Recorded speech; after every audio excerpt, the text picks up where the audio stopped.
بسم اللہ الرحمن الرحیم الحمد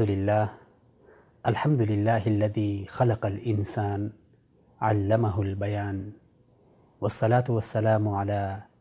رسول اللہ وعلی آلہ وصحبہ اجمعین الی یوم الدین.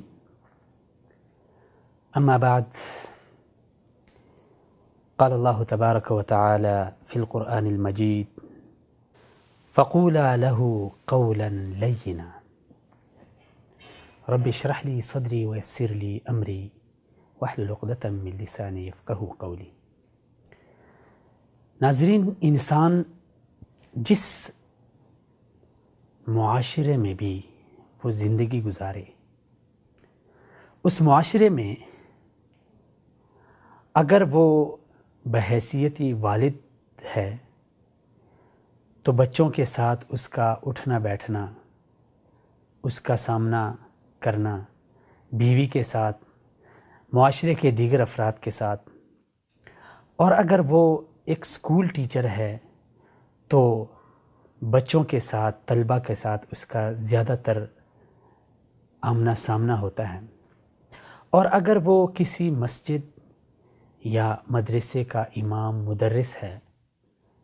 تو طلبہ علم کے ساتھ اس کا واسطہ پڑتا ہے. اگر وہ کسی معاشرے کا لیڈر ہے تو معاشرے کے دیگر افراد کے ساتھ. الغرض انسان زندگی کسی بھی حیثیت سے گزارے، والد کے حیثیت سے، اسکول ٹیچر کے حیثیت سے، ایک داعی اور مبلغ کے حیثیت سے. یہاں پہ ہم جس حیثیت میں بھی ہوں، شریعت نے ہمیں ایک چیز کا حکم دیا ہے، ایک چیز کی طرف ہماری رہنمائی فرمائی ہے. اور یقیناً شریعت نے جس کسی بھی چیز کی طرف ہماری رہنمائی فرمائی ہے اس میں ہمارے لیے بھی بہت زیادہ بھلائی ہے اور معاشرے کے دیگر افراد کے لیے بھی. آیت کریمہ میں نے تلاوت کی، اس میں اللہ رب العزت نے جناب موسیٰ علیہ السلام اولو العزم انبیاء میں سے ایک ہیں، ان کو اور ان کے بھائی جناب ہارون علیہ السلام، ان دونوں کو فرمایا کہ تم جاؤ فرعون کے پاس، دین کی دعوت لے کر، الہی پیغام لے کر، رسالت اور نبوت کی دعوت لے کر فرعون کے پاس جاؤ، اور دعوت پیش کرتے ہوئے وقولا لہو قولا لینا، نرم لہجے کے ساتھ اس کے ساتھ بات کرو،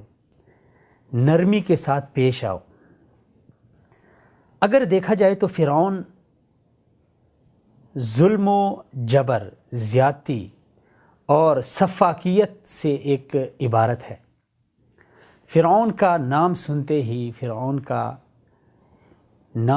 ہی انسانی ذہن میں ایک ظلم، ایک جبر، ایک درندگی کا جو ہے نا وہ ایک تصور آتا ہے. ایک طرف یہ حالت ہے کہ فرعون خدائی کا دعویٰ کرتا ہے، انا ربکم الاعلیٰ کے دعوے کرتا ہے، بنی اسرائیل کو اس نے غلام بنا کے رکھا ہے، ان سے اپنی عبادت کرواتا ہے. دوسری جانب اللہ رب العزت اپنے نبی کو جب بھیجتے ہیں تو اسے کہتے ہیں کہ تم نے اس کے سامنے نرمی کے ساتھ بات کرنی ہے. آج میں اپنے اس پروگرام میں اسی حوالے سے چند گزارشات عرض کروں گا. نرمی، رسول اکرم صلی اللہ علیہ وسلم فرماتے ہیں، نرمی جس کسی بھی معاملے میں آ جائے تو اسے خوبصورت بنا دیتی ہے. اس کے برعکس شدت ہے، سختی ہے، غیظ و غضب ہے، طبیعت کی سخت مزاجی ہے، یہ جس بھی کسی معاملے میں آ جائے تو اسے ناکارہ بنا دیتی ہے. اس کا جو اچھا پن ہوتا ہے اس سے وہ سلب ہو جاتا ہے. مثال کے طور پہ ہم معاشرے میں رہتے ہیں، مسجد میں جاتے ہیں، مسجد میں امام صاحب جمعے کا خطبہ دے رہے ہوتے ہیں یا کوئی اور درس دے رہے ہوتے ہیں. اگر وہ اپنے اس درس قرآن میں نرمی والا پہلو اپنائے، نرمی والا پہلو مطلب یہ کہ وہ اپنے مقتدی حضرات، اپنے سامعین حضرات کو ہر وقت ڈرائے دمکائے رکھے کہ اللہ کا عذاب یہ ہے، اللہ کا عذاب اس طرح ہے، اس طرح ہے، اس طرح ہے، یعنی انسان کو ایک شدت کی طرف اور ایک خوف و ہراس کی طرف اس کا ذہن لے جائے، تو ہو سکتا ہے کہ اس امام صاحب سے، اس خطیب صاحب سے لوگ مایوس ہو جائیں اور بسا اوقات وہ مسجد بھی چھوڑ جائیں کہ یار ہم مسجد میں جاتے ہیں، امام صاحب اس کے بغیر کوئی بات ہی نہیں کرتے۔ اگر اسکول ٹیچر ہے، وہ اسکول میں پڑھاتا ہے، وہ پڑھا بھی سکتا ہے پیار کے ساتھ، وہ پڑھا بھی سکتا ہے ظلم اور مار کے ساتھ، لیکن اگر یہ اسکول ٹیچر نرمی والا، جو پیار والا رویہ اختیار کر لے تو یقیناً اس کے طلبہ اس سے بہت زیادہ متاثر ہوں گے۔ طلبہ کا اس کی پڑھائی میں، اس کے پیریڈ میں بہت زیادہ شوق ہوگا، دل لگا کے پڑھیں گے، وہ جو بھی کام انہیں دے گا، جو بھی ہوم ورک ان کے سپرد کرے گا، وہ اس کو دل لگی کے ساتھ کریں گے۔ اور اگر اس کے برعکس یہی اسکول ٹیچر شدت کا رویہ اختیار کر لے، سختی کا، چھوٹی چھوٹی بات پہ چھڑی اٹھائی، چھوٹی چھوٹی بات پہ بچوں کو تھپڑ مارا،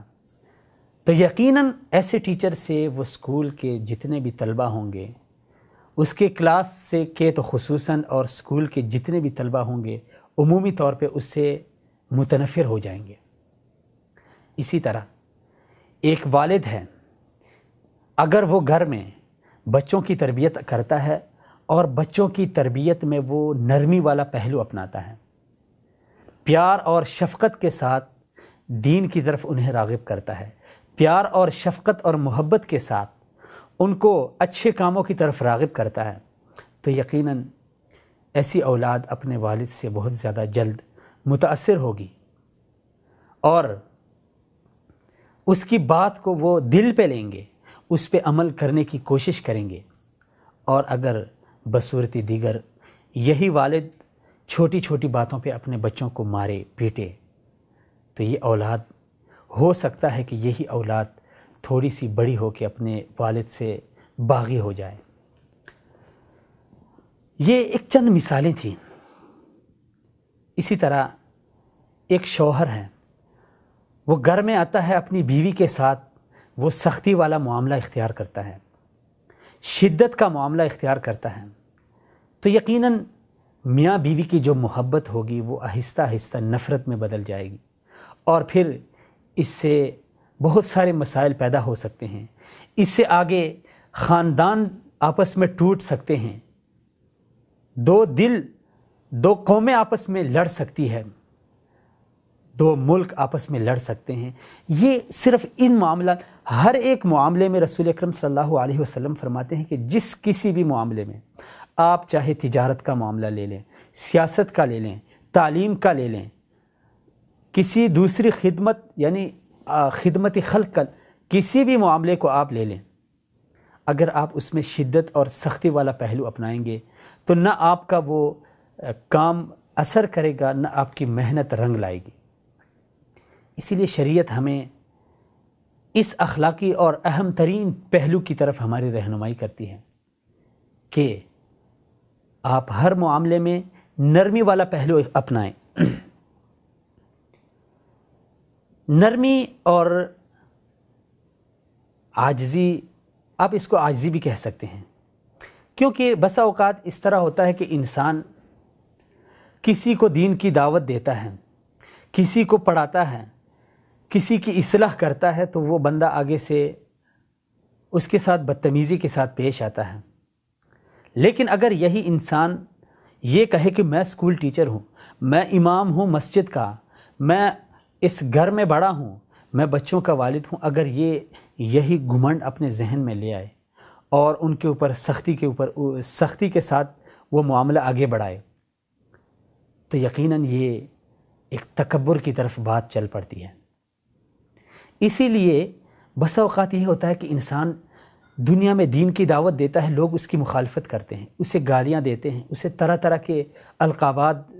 سے پکارتے ہیں، یہ پاگل ہے، یہ بے دین ہو گیا، اس نے اپنے آباء و اجداد کا، یعنی اس طرح کی باتیں، اور بسا اوقات بات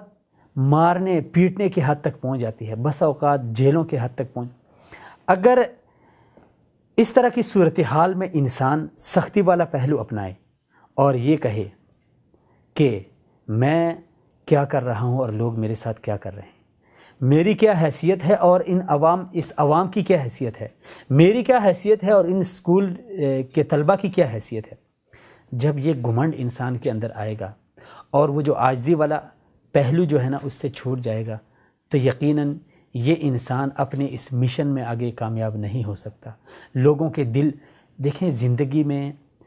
صرف یہ نہیں ہے کہ اللہ رب العزت کی ہم نے عبادت کرنی ہے،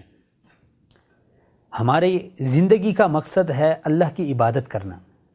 لیکن اس کے ساتھ ساتھ اللہ رب العزت نے ہمیں کچھ دوسرے حقوق بھی سکھائے ہیں،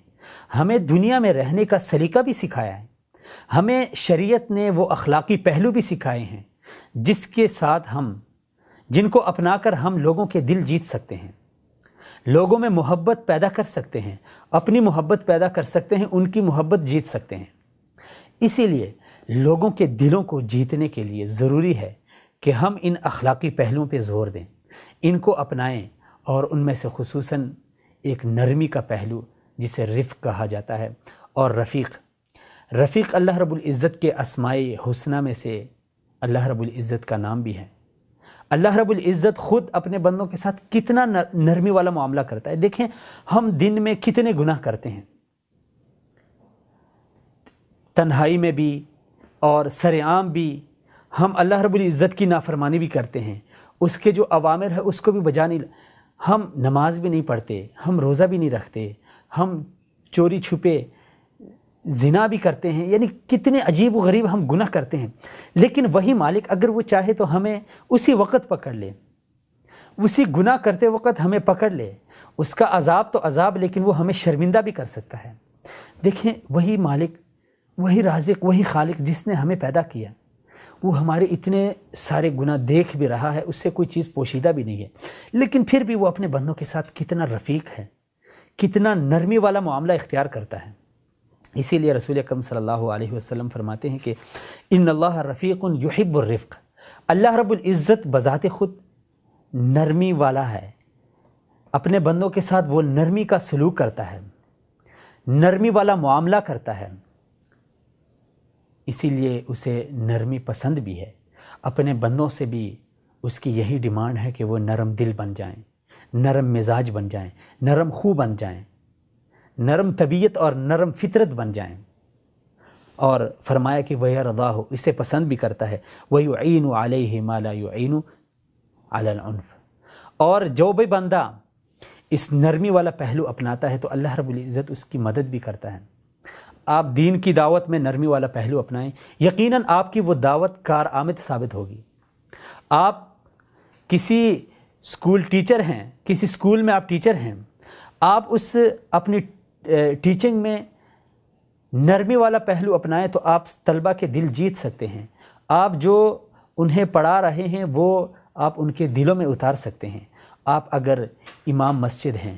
خطیبی مسجد ہیں، داعی ہیں، واعظ ہیں، تو آپ نرمی والا پہلو اپنائیں تو یقیناً آپ کی یہ دعوت کارآمد ثابت ہوگی۔ اللہ رب العزت اس دعوت میں، اس مشن میں آپ کی مدد کرے گا۔ وَيُعِينُ عَلَيْهِ مَا لَا يُعِينُ عَلَى الْعُنْفِ، اور اسی نرمی کی وجہ سے اللہ رب العزت انسان کی مدد کرتا ہے۔ اگر آپ گھر میں والد ہیں تو بچوں کے ساتھ نرمی والا، دیکھیں آپ اگر چاہیں تو ان بچوں کو آپ مار بھی سکتے ہیں، لیکن مار کے آپ بچوں کو اپنے آپ سے متنفر کریں گے، نقصان آپ کا ہی ہوگا۔ جب آپ کی عمر ڈل جائے گی تو یہی بچے آپ سے باغی ہو جائیں گے۔ اسی لیے ایک عظیم الشان اخلاقی پہلو ہے نرمی، اس کو اپنانے کے ساتھ ہمیں اللہ رب العزت کی مدد بھی مل سکتی ہے۔ اسے اپنانے کے ساتھ، نرمی کا معاملہ اختیار کرنے کے ساتھ ہم لوگوں کے دل بھی جیت سکتے ہیں، اور اپنا جو مشن ہوگا، اپنی جو آواز ہوگی، اپنا جو کردار ہوگا، ہم اس کو لوگوں کے سامنے اگر بیان کریں، اس کردار کو پیش کریں تو لوگ اس کو جلدی قبول بھی کر لیں گے۔ بصورت دیگر اگر اللہ رب العزت اپنے رسول کو کہتا ہے وَإِن كُنْتَ فَظًّا غَلِيظَ الْقَلْبِ لَانفَضُّوا مِنْ حَوْلِكَ، اے نبی اگر تو سخت مزاج ہوتا، سخت دل ہوتا تو یہ لوگ تمہارے قریب سے بھاگ جاتے۔ اگر نبی کو اللہ رب العزت یہ کہہ سکتا ہے کہ اگر تم نے سختی والا معاملہ اختیار کیا ہوتا تو یہ لوگ آپ کے پاس دڑا دڑ نہ آتے، اسلام میں داخل نہ ہوتے۔ فَبِمَا رَحْمَةٍ مِّنَ اللَّهِ لِنْتَ لَهُمْ، اللہ کی رحمت کے ساتھ تم نے نرمی اختیار کر لی۔ یہ اللہ رب العزت کی ایک خاص رحمت تھی کہ رسول اکرم صلی اللہ علیہ وسلم اتنے شفیق، اتنے نرم خو تھے، اتنے رفیق تھے، ہر کسی کے ساتھ نرمی والا معاملہ، ہر کسی کے ساتھ اخلاقی معاملہ۔ اسی لیے تو اللہ رب العزت نے آپ صلی اللہ علیہ وسلم کی دعوت میں اتنا اثر رکھا، اور آخر میں اللہ رب العزت نے اپنے نبی کو یہی فرمایا کہ نبی اگر تو سخت مزاج ہوتا تو یہ لوگ آپ سے بھاگ جاتے۔ اگر نبی سے بھاگ سکتے ہیں تو ہم کون ہو سکتے ہیں؟ اگر نبی کو اللہ رب العزت اس طرح کہہ سکتا ہے تو ہم کون ہیں؟ اگر ہم سختی والا معاملہ اپنائیں گے، ہو سکتا ہے ہماری وجہ سے کوئی بچہ سکول چھوڑ جائے، ہو سکتا ہے ہمارا بچہ گھر سے بھاگ جائے، اور ایسے ہی ہوتا ہے، ہم معاشرے میں دیکھ رہے ہیں۔ ہو سکتا ہے ہماری سختی کی وجہ سے کوئی بندہ مسجد چھوڑ جائے۔ ایک طرف خود کو تو گناہگار کیا، لیکن اس بیچارے کے گناہ کو بھی اپنے سر لے لیا، اس کا ذمہ بھی اپنے سر لے لیا۔ اچھا بلا نمازی تھا، 5 وقت نماز پڑھنے کے لیے آتا تھا، لیکن امام صاحب نے ایسی تقریریں سنا دی۔ بظاہر تو دین کی تبلیغ ہم کریں گے، لیکن دین کی تبلیغ میں بھی جو نرمی والا پہلو ہے اسے اپنائیں گے۔ اگر دین کی تبلیغ جو میں اس بات پہ زیادہ زور اس لیے دے رہا ہوں کہ مین چیز یہی ہے، اسی کے ذریعے ہم لوگوں میں اپنی دعوت پھیلا سکتے ہیں۔ اگر ایک طرف خدائی کا دعویٰ کرنے والا فرعون، اس کے سامنے نبی پیش ہوتے ہیں تو انہیں جب اللہ رب العزت نرمی والا معاملہ اختیار کرنے کا حکم دیتا ہے تو آج کے لوگ، آج ہمارا معاشرہ تو اس حد تک نہیں پہنچا۔ کسی نے خدائی کا دعویٰ تو نہیں کیا کہ ہم اس کے سامنے جا کے ڈٹ جائیں، اس کے سامنے سختی والا معاملہ کریں، سخت سخت تقریریں سنائیں، سخت سخت باتیں سنائیں، قرآن کی آیت سنائیں تو عذاب والی جس میں عذاب کا ذکر ہے، حدیث سنائیں تو ایسی حدیث سنائیں جس میں عذاب کا ذکر ہے۔ لوگ دین اسلام سے متنفر ہو جائیں کہ یار یہ کیسا دین ہے، اس میں تو بس جہنم ہے، اس میں تو بس عذاب ہے، اس میں تو بس یہ نہیں۔ اگر ایسا ہم کریں گے تو یقیناً ہماری وجہ سے بہت سارے لوگ ہمارے اس دین اسلام سے متنفر ہو سکتے ہیں، ہماری تعلیم اور تعلم کے طریقے سے متنفر ہو سکتے ہیں، ہماری وجہ سے بچے گھر چھوڑ کے بھاگ سکتے ہیں، ہماری وجہ سے بچے سکول چھوڑ کے بھاگ سکتے ہیں، ہماری وجہ سے کوئی شخص مسجد چھوڑ کے بھی بھاگ سکتا ہے، نماز پڑھنا بھی چھوڑ سکتا ہے۔ اسی لیے یہ بہت ہی اخلاقی اور انسانی ہمدردی کا ایک تقاضا ہے، اخلاق مسلم کا ایک تقاضا ہے کہ ایک مسلمان کو نرم دل، نرم خو، نرم مزاج ہونا چاہیے، تب جا کے وہ مومن جس کسی بھی مشن کو شروع کرے گا اس میں اللہ رب العزت کی مدد بھی اس کے ساتھ ہوگی، اور دوسرا یہ کہ وہ لوگوں کے دل بھی جیت سکتا ہے، وہ اپنی دعوت کو آگے احسن طریقے کے ساتھ پہنچا سکتا ہے۔ اللہ کریم سے دعا ہے کہ اللہ رب العزت ہمیں نرم مزاج، نرم دل، نرم خو، نرم زبان۔ بس اوقات دیکھیں انسان اپنی زبان کی وجہ سے بھی لوگوں کو متنفر کر سکتا ہے۔ ہم بات کرتے کرتے کسی کو ایسی سخت بات کہہ دیں، ایک بیچارہ ہے اس سے برداشت نہیں ہوتا، ہم اس کو ایک ایسی بات کہہ دیں، وہ ہم سے متنفر ہو جائے کہ یار اس کو تو بولنے کی تمیز نہیں ہے، اس کو تو بات کرنے کی اس طرح ہوتا ہے ہمارے معاشرے میں، اس کو تو بات کرنے کی تمیز نہیں ہے کہ بڑوں کے سامنے کیسے بات کرتے ہیں، اس کو تو یہ تمیز نہیں ہے کہ محفل میں کیسی بات کرتے ہیں۔ دیکھیں یہ ساری چیزیں ہمیں ملحوظ خاطر رکھنی ہوگی، ہمیں محفل کا وقار بھی رکھنا ہوگا، ہمیں معاشرے میں لوگوں کے دل بھی جیتنے ہیں، ہمیں گھر میں اپنے بچوں کے دل بھی جیتنے ہیں، ہمیں اپنے گھر میں اپنے والدین کے ساتھ، بہن بھائیوں کے ساتھ، بچوں کے ساتھ، رشتہ داروں کے ساتھ محبت اور نرمی والا معاملہ کریں گے تو تب جا کے ہم ایک خاندان کو مستحکم کر سکتے ہیں، معاشرے کو مستحکم کر سکتے ہیں۔ اللہ کریم سے دعا ہے کہ اللہ کریم ہمیں نرم مزاج اور نرمی والا جو ایک اہم ترین اخلاقی پہلو ہے یہ ہمارے اندر پیدا کرے۔ اقول قولی ھذا استغفر اللہ لی ولکم ولسائر المسلمین فاستغفروہ انہ ھو الغفور الرحیم۔ السلام علیکم ورحمۃ اللہ وبرکاتہ۔